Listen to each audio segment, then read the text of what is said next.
నమస్కారం, welcome to my channel. Friends, ఇప్పుడే అందిన వార్త. టాప్ ఎమ్మెల్యే దారుణ హత్య, రాష్ట్రమంతా షాక్. వివరాలు అయితే వీడియోలో చెప్పడం జరిగింది. వీడియోని మాత్రం ఎక్కడ స్కిప్ చేయకుండా కంప్లీట్గా చూడండి, అప్పుడే మీకు కంప్లీట్ ఇన్ఫర్మేషన్ అనేది తెలుస్తుంది.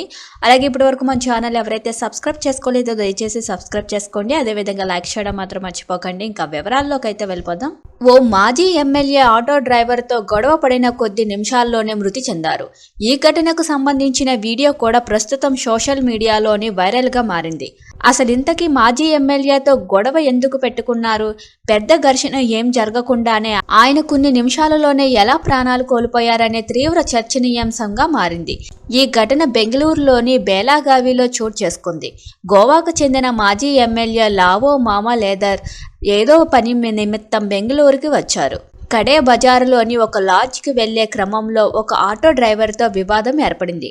ఆయన కారు ఒక ఆటోకి తాకిందని, దాంతో ఆ ఆటో డ్రైవర్ మాజీ ఎమ్మెల్యే కారును వెంబడిస్తూ లాడ్జ్ వరకు వచ్చి లావోతో గొడవకు దిగారు. మాటామాటా పెరిగి ఒకరిపై ఒకరు చేయి చేసుకున్నారు. అక్కడున్న వారి ఇద్దరికీ సర్ది చెప్పి అక్కడ నుంచి పంపేశారు.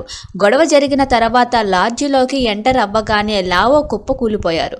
వెంటనే లాడ్జ్ సిబ్బంది ఆయనను సమీప ఆసుపత్రికి తరలించారు. కానీ ఆయన అప్పటికే మృతి చెందినట్లు వైద్యులు నిర్ధారించారు. ఈ ఘటనపై కేసు నమోదు చేసుకుని ఆ ఆటో డ్రైవర్ను అదుపులోకి తీసుకున్నట్లు బెలాగావి డీసీపీ రోహన్ జగదీష్ తెలిపారు. గోవాలోని పోండా నియోజకవర్గం నుంచి 2012-2017 సమయంలో లావో కాంగ్రెస్ పార్టీ నుంచి గెలుపొంది ఎమ్మెల్యేగా సేవలు అందించారు. అయితే ఆటో డ్రైవర్ దాడి చేయడంతో లావో చనిపోయారా, లేక ఆ గొడవ కారణంగా బీపీ పెరిగి చనిపోయారా, గుండెపోటు ఏమైనా వచ్చిందా అనేది తెలియాల్సి ఉంది. Thank you for watching this video.